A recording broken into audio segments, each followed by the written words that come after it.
Welcome to Snip Gossip. This case didn't just get dismissed, it just got more dangerous. Right now, everyone online is running with the same headline that Blake Lively lost her case against Justin Baldoni. And yes, technically, the court did dismiss the biggest claims: sexual harassment, defamation, and conspiracy. But what's being left out of the conversation is what actually matters, because this case is not over. Here's the part most people are missing. Those major claims were not dismissed because the court proved nothing happened. They were dismissed because of a legal technicality. Blake Lively was classified as an independent contractor, not an employee, and that changes everything.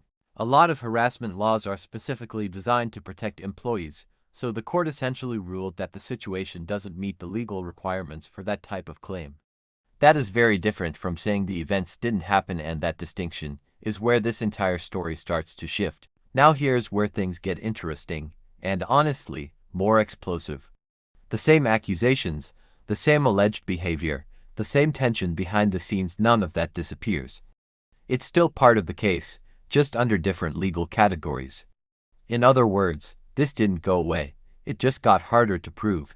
What's still active in court right now are three key claims: breach of contract, retaliation, and aiding and abetting retaliation.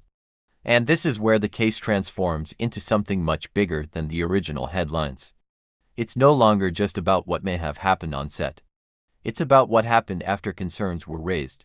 The retaliation claim is especially serious. It centers around the idea that after speaking up, she was allegedly targeted, undermined, or even publicly discredited.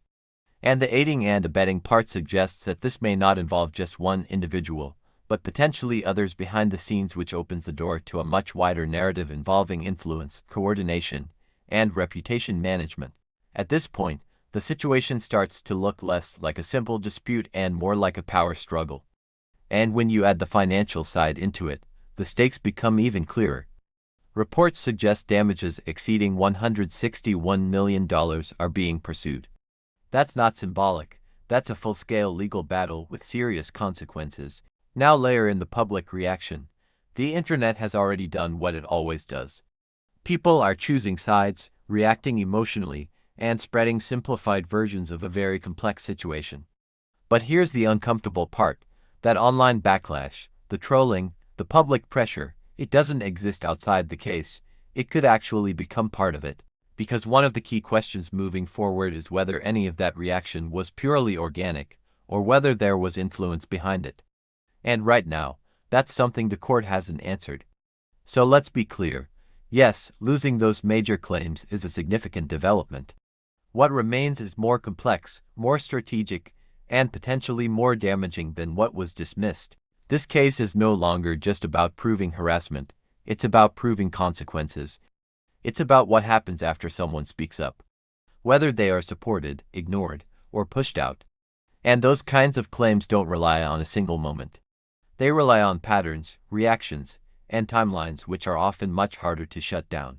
So if you thought this story ended with those headlines, it didn't. This is the phase where things usually escalate.